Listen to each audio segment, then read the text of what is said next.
வணக்கம்மா, நன்றி சொல்லுங்கள். அந்தம்மா நேரடியாக வந்து சொல்லுங்கள். ஓட்டு கேட்கும் வந்தோம்.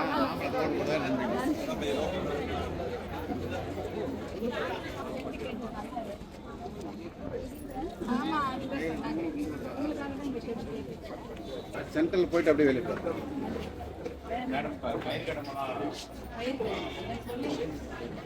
வரமெல்லாம் விலை அதிகமாக போகுது. 500 வர 500 ரூபாய்.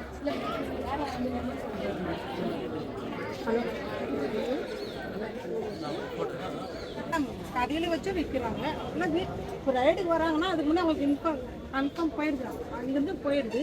போன பிறகு எடுத்து ஒளி வச்சுட்டாங்க. வீட்டுக்குள்ளேயே எங்கேயும் வந்து வச்சுக்கிறாங்க. வீட்டுக்குள்ளே தான் எடுத்துன்னு வந்து கொடுக்குறாங்க. பசங்களுக்குள்ளுமே இன்னுமே காலேஜ் பசங்களாவது ஒரு அளவுக்கு வாழ்ந்துருக்காங்க. சின்ன பசங்களுக்குமே கிடைக்குது. 8th 7th அது நம்மளுக்கு தெரியாதுங்க.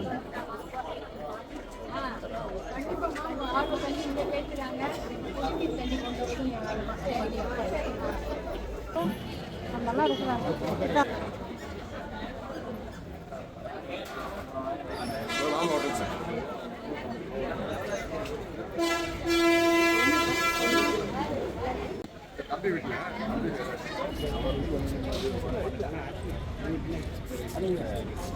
தருமபுரி நகராட்சிக்கு உட்பட்ட இந்த உழவர் சந்தையில் இன்னைக்கு ஞாயிற்றுக்கிழமை என்பதால் நிறைய கடைகள் திறந்து வைத்திருக்கிறார்கள். பொதுமக்களும் இன்றைக்கு அவர்கள் வாரத்திற்கு தேவையான அத்தனை காய்கறிகளும் இந்த உழவர் சந்தையில் கிடைக்கும் என்பதால் வந்திருக்கிறாங்க.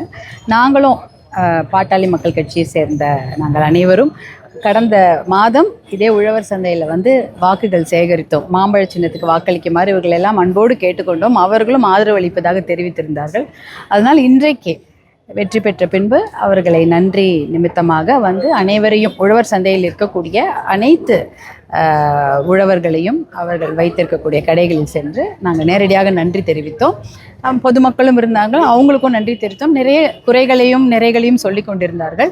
குறிப்பாக உழவர் சந்தையில் நான் பார்த்தது என்னென்னா, உழவர் சந்தைக்கு வந்தோடனே நான் என்ன நினைப்போம், இவங்களுக்கு லைட்டு வேணும், இல்லை கழிப்பறை வசதி வேண்டும், அல்லது தண்ணீர் குடிப்பதற்கு தண்ணீர் வேண்டும் என்று கேட்பார்கள். அது மாதிரி தான் இருக்கும். அவங்கவுங்க பகுதிக்கு தெரு வேணும், இல்லை விளக்கு வேணும், பேருந்து வேணும், அப்படி தான் கேட்பாங்கன்னு பார்த்தா. ஆனால் என்ன ஒரு பெரிய ஆச்சரியம் என்றால், இங்கே இருப்பவர்கள் அனைவரும் விவசாயிகள் என்பதால் அவர்கள் கேட்டதெல்லாம் ஒன்று தான், காவிரி உபரிநீர் திட்டத்தை செயல்படுத்துங்க, நாங்கள் கஷ்டப்பட்டு உழைச்சாவது பழிச்சுக்கிறோம் அப்படின்றாங்க. அதுதான் கேட்குறாங்க, காவிரி உபரிநீர் திட்டத்தை தருமபுரி மாவட்டத்துக்கு செயல்படுத்துங்க, அதுவே போதும் எங்களுக்கு, வேறு எதுவுமே நீங்கள் செய்ய தேவையில்லை அப்படின்ற அளவுக்கு சொன்னாங்க.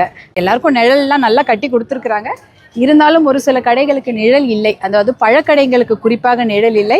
அவங்கெல்லாம் அந்த வாழைப்பழம்லாம் கருகிடுது வெயில்ல அப்படின்றாங்க. அதனால் அவங்களுக்கு நிழல் கூடங்கள் அமைத்து கொடுப்பதும், ஆர்ஓ தண்ணி அது வேண்டும், சுத்தமான ஒரு குடி தண்ணீர் வேண்டும் என்ற ஒரு கோரிக்கையும் வைத்திருக்கிறார்கள்.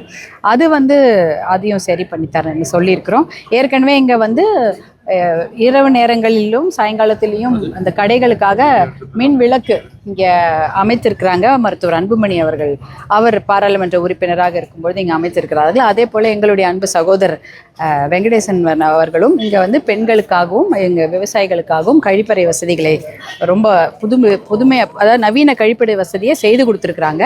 இப்போ அவர்கள் கேட்பதெல்லாம் இந்த உழவர் சந்தையில் ஆர்ஓவும் கொஞ்சம் மரநிழல் ஷெட்டு கேட்டிருக்கிறாங்க, அதையும் செய்து கொடுப்போம். ஆனால் பொதுவான கோரிக்கை காவிரி இந்த உபரிநீர் திட்டத்தை செயல்படுத்தி தர வேண்டும் என்பதுதான் விவசாயிகளோட கோரிக்கையாக இருக்குது. கண்டிப்பாக அந்த முயற்சியை நாங்கள் தொடங்கியிருக்கிறோம்.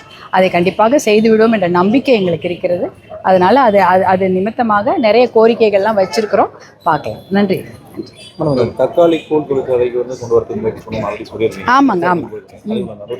அதாவது மதிப்பு கூட்டு விவசாய பொருட்களை மதிப்பு கூட்டி விற்பது, வேல்யூ ஆடட். அது மாதிரி, அதாவது ஒரு தக்காளி என்றால் தக்காளி சாஸ் தொழிற்சாலை, மாம்பழம் என்றால் மாம்பழ கூழ் தொழிற்சாலை, இல்லை மாம்பழம் பதனிடும் தொழிற்சாலை, இந்த மாதிரி நிறைய விஷயங்கள் இருக்குது. அதற்கான ஃபேக்ட்ரியை கொண்டு வருவதற்கு முயற்சி செய்து கொண்டு தான் இருக்கிறோம். அதற்கு நமக்கு குறிப்பாக எது வந்தாலுமே தண்ணி வேணும். நீங்கள் வந்து ஒரு இன்ஃப்ராஸ்ட்ரக்சர், ஒரு அடிப்படை கட்டமைப்பு வசதிகள் இருந்தால்தான் தொழிற்சாலைகள் வரும். இப்போ சிப்காட்டில் நாங்கள் போய் அன்றைக்கி நேரடியாக ஆய்வு செய்தோம். அங்கே தெரு போட்டிருக்காங்க, ரோடு போட்டிருக்காங்க. பார்த்தீங்கன்னா 1700 ஏக்கர் எடுத்திருக்கிறாங்க. 1700 ஏக்கரில் கிட்டத்தட்ட 1000 இல்லை 1100 ஏக்கர் தான் அங்கே வந்து தொழிற்சாலைகளை அமைக்கக்கூடிய அளவுக்கு அந்த நிலப்பரப்பு இருக்கிறது. மிச்சம்லாம் வாட்டர் பாடியில் போய் நீங்கள் தண்ணியை கொட்டி அதுக்கு மேலே ஒரு ஃபேக்ட்ரி கட்ட முடியாது. அதனால் அதெல்லாம் விட்டுட்டு பார்த்தீங்கன்னா 1000 ஏக்கர் தான் வந்து உங்களால் அங்கே தொழிற்சாலைகளை கட்ட முடியும். அந்த 1000 ஏக்கரை கூட இப்போதைக்கு அவங்க டெவலப் பண்ணுறது பார்த்தீங்கன்னா 200 ஏக்கர் தான். முதல் 200 ஏக்கர் தான் அவங்க அதை கட்டமைப்பு வசதிகள் செய்து கொண்டிருக்கிறார்கள். அதுவும் இப்போதைக்கு தெரு தான் போட்டிருக்காங்க, ரோடு தான் போட்டிருக்கிறாங்க. இன்னும் அதுக்கு வந்து தண்ணீர் வசதி வேண்டும். ஆனால் இங்கே தூரத்தில் ஒரு டேங்க் கட்டியிருக்கிறாங்க, தண்ணீர் கொடுத்துறதா சொல்லியிருக்கிறாங்க. அதே போல் மின்சார வாரியத்திற்கு வந்து நிலம் தானமாக கொடுத்துருக்காங்க. அதில் வந்து அவங்க ஒரு பெரிய சப்ஸ்டேஷன் கட்டிக்குவாங்க அப்படின்றாங்க. நாங்கள் இன்னொரு விஷயமும் பேசிட்டோம். அதகபாடி ஸ்டேஷன்லேருந்துலாம் கரண்ட் கொடுக்க முடியுமான்ற அந்த அளவுக்கும் நாங்கள் பேசிட்டோம். ஏன்னா சப்ஸ்டேஷன் எப்போ கட்டுவாங்களோ அது 10 வருஷம் ஆச்சுன்னா அங்கே டெவலப்பே ஆகாது சிப்காட். அதனால் அதகபாடி ஸ்டேஷன்லேருந்து கொடுக்க முடியுமா, அதற்கான அங்கே இன்ஃப்ராஸ்ட்ரக்சர் அடிப்படை கட்டமைப்பு வசதி இருக்கான்னு கேட்டால் அங்கே கொடுக்க முடியும். இப்போதைக்கு அந்த 200 ஏக்கர் ஆரம்பிக்கிறாங்க இல்லையா, 200 ஏக்கரில் ஒரு 10 ஃபேக்ட்ரி வருதுன்னா அதற்கு அதகபாடி இந்த சப்ஸ்டேஷன்லேருந்து அவங்களால கொடுக்க முடியுன்ற அளவுக்கு நாங்கள் பேசியிருக்கிறோம். இதெல்லாம் எதுக்குன்னா கட்டமைப்பு வசதிகள் இருந்தால்தான் எந்த ஒரு தொழிற்சாலையும் வரும். தண்ணி இல்லைன்னா எதுவுமே தொழிற்சாலை. தண்ணீரை கொண்டு வரது தான் முதல் வேலை. அதை பண்ணிட்டாலே இந்த வேல்யூ ஆடட் தொழிற்சாலைகளோ சிப்காட்டை நம்ம சிப்காட்டை வந்து பெருசாக கொண்டு வரதோ நம்ம அதை பற்றி யோசிக்கிறதுக்கு நிறைய வாய்ப்புகள் இருக்கும். இருந்தாலும் எல்லாம் ஒரே சமயம் இதை முடிச்சுட்டு தான் அது அப்படின்னு பார்க்கறது இல்லை. எதெல்லாம் முதல்ல முடிக்க முடியுமோ அந்த வேலைகள்லாம் நம்ம கண்டிப்பாக செய்து கொண்டு தான் இருப்போம். நன்றி.